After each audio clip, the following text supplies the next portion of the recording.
صوبے کی حکومت نے کہا کہ کیا ہو کہ ہم ان کو سیل کرنا شروع کر دیں، آپ کے وفاق کے جو دفاتر ہیں ان کو سیل کرنا شروع کر دیں تو پھر کیسا رہے گا؟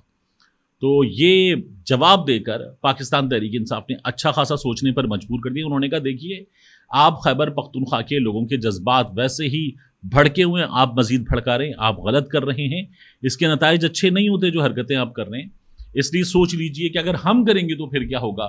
یہ پاکستان تحریک انصاف کے مختلف لوگوں سے میری بات ہوئی، انہوں نے کہا کہ یہ ہم نے جواب دیا ہے اور یہ جواب ہم نہ دیتے تو اور ہم کیا کرتے ان کے ساتھ۔ اب ایک خبر اور آئی ہے، یہ خبر روزنامہ دنیا نے لگائی، خبر عجیب و غریب بھی ہے اور بہت ہی زیادہ دلچسپ بھی ہے، میں آپ کے سامنے یہ خبر رکھ دوں۔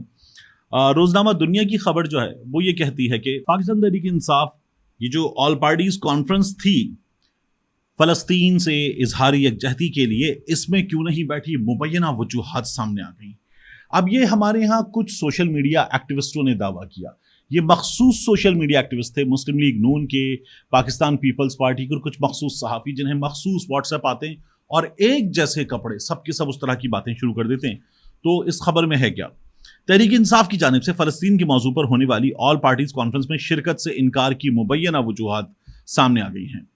ایوان صدر میں فلسطینیوں کے ساتھ اظہار یکجہتی کے لیے آل پارٹیز کانفرنس کا انعقاد کیا گیا، لیکن تحریک انصاف نے اس کا بائیکاٹ کیا، جبکہ ان کا کوئی رہنما بھی کانفرنس میں شریک نہیں ہوا۔ ایک تو یہ جو لکھنے والا ہے اس کی عقل پہ یہ ماتم کرے بندہ، بائیکاٹ کیا، ان کا کوئی رہنما بھی شریک نہیں ہوا۔ اچھا پھر آگے کہتے ہیں ذرائع کے مطابق تحریک انصاف کے انکار کی مبینہ وجہ صہیونی لابی اور گولڈ سمتھ خاندان کی ناراضگی سے بچنا ہے۔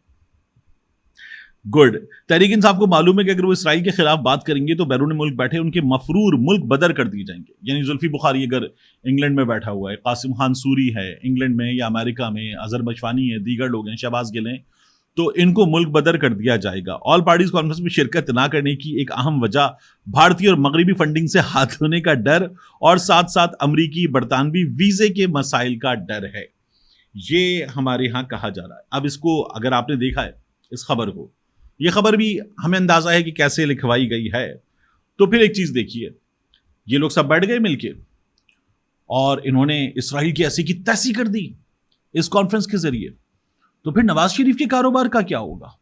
نواز شریف کا، اس کے بیٹوں کا یو کے میں کاروبار ہے، ان کی بیرون ملک جائیدادیں ہیں، تو کیا یہ جو لابی ہے یہ لابی نواز شریف کو چھوڑ دے گی، اس کی جائیدادوں کو چھوڑ دے گی؟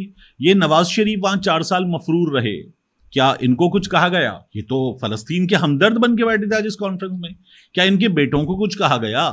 اسحاق ڈار تھے وہاں پر، اسحاق ڈار کے بیٹے تھے، دیگر لوگ ہیں، آتے جاتے رہتے ہیں، کیا ان کو کچھ کہا گیا؟ ان کی جائیدادوں کو کچھ ہوا؟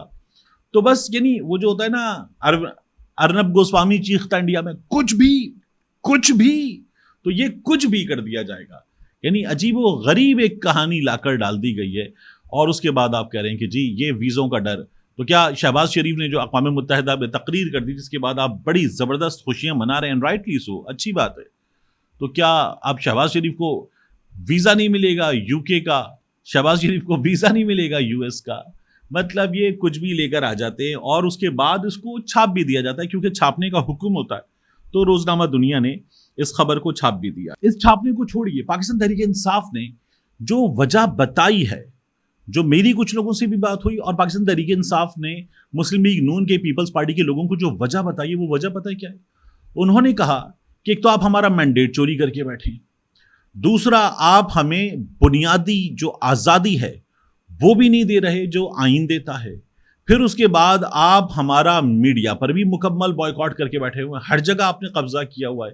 انہوں نے کہا آپ کانفرنس کرنے ہیں فلسطینیوں سے اظہار یکجہتی کی اور اسرائیل کے خلاف، تو آپ خود دیکھیے آپ کر کیا رہے ہیں پاکستان میں، آپ نے ہمیں فلسطین بنا دیا، خود آپ اسرائیل بن کے بیٹھے ہوئے ہیں۔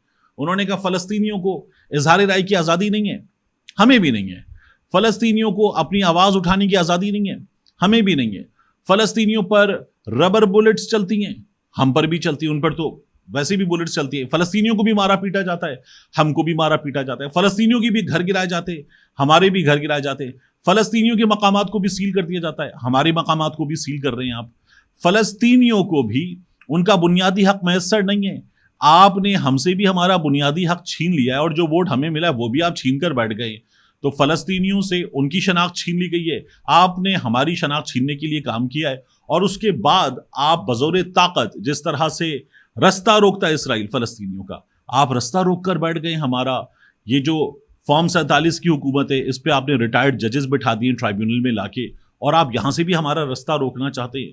تو جو کچھ فلسطین کے ساتھ ہو رہا ہے وہ آپ ہمارے ساتھ کر رہے ہیں، اور اس کے بعد کہہ رہے ہیں ہم آگے بیٹھ جائیں فلسطین کانفرنس میں. تو اس لیے نہیں بیٹھے. یہ جو روزنامہ دنیا کی سٹوری ہے یا ایسی کچھ ٹاؤٹس یہ سٹوری دے رہے ہیں آپ کو، یہ ایک عجیب و غریب مذاق ہے. اس طرح کے مذاق یہ لوگ کرتے رہتے ہیں اور روزانہ کی بنیاد پہ کرتے ہیں، کیونکہ یہ اپنی مرضی سے کرتے نہیں ہیں. دیکھیے وکلا کانفرنس ہوئی اور سب سے اہم خطاب حامد خان صاحب کا. حامد خان صاحب پر پاکستان تحریک انصاف کے لوگوں نے، میں نے آپ کو خود خبر دی، مجھے خود بتایا کہ حامد خان صاحب جو ہمارے ساتھ ہوا اس میں قاضی فائز عیسیٰ صاحب نے جو کچھ کیا ہے اس میں حامد خان صاحب نے حصہ ڈالا ہے. اب حامد خان صاحب نے خطاب کیا، کیا کیا جملے تھے. یہ جو قاضی ہے یہ قاضی کہلانے کے قابل نہیں ہے، یہ بکاؤ مال ہے، یہ بکاؤ مال ہے. پھر وہ کہتے ہیں میں بھی کسی حد تک اس قاضی کے اس جگہ ہونے میں، اس جگہ پہنچنے میں میں بھی کسی حد تک گناہ گار ہوں. پھر کہتے ہیں کہ مجھے بھی ندامت ہوتی ہے کہ میں نے اس قاضی کے لیے عمران خان سے بھی جنگ لڑی کہ اس کے خلاف ریفرنس نہیں بھیجنا چاہیے تھا. وہ کہتے ہیں مجھے لگتا تھا یہ انڈیپینڈنٹ جج ہے اور مجھے نہیں پتا تھا کہ یہ قاضی عدلیہ کو تباہ کرنے کی کوشش کرے گا. مجھے نہیں معلوم تھا کہ یہ فلور کراسنگ کو اس طرح سے سپورٹ کرے گا. وہ کہتے ہیں ضرورت کیا تھی؟ یہ جو 63A کا فیصلہ دیا ہے، آپ کے 15 دن رہ گئے، آپ جائیں گھر اور اس کے بعد اگلا چیف جسٹس آئے گا، دیکھ لے گا. آپ یہ اس وقت کر رہے ہیں کیونکہ آپ کو عہدے سے چمٹنا ہے. حامد خان صاحب کا یہ خطاب ہے قاضی فائز عیسیٰ صاحب کے بارے میں. ہمارے ہاں جب کوئی چلا جاتا ہے نا تو اس کے ساتھ بری ہوتی ہے. قاضی فائز عیسیٰ صاحب کے ساتھ عہدے پر رہتے ہوئے بری ہو رہی ہے. اندازہ کیجئے کہ پاکستان کے نامور ترین وکلا، پاکستان کی بار کاؤنسلز عدلیہ کی آزادی کی جنگ لڑ رہی ہیں. کس سے آزادی کی جنگ؟ قاضی فائز عیسیٰ سے. چیف جسٹس سے جنگ لڑ رہی ہیں عدلیہ کی آزادی کی. اس سے برا کیا ہوگا؟ ملتے ہیں انشاءاللہ آپ سے اگلی ویڈیو میں.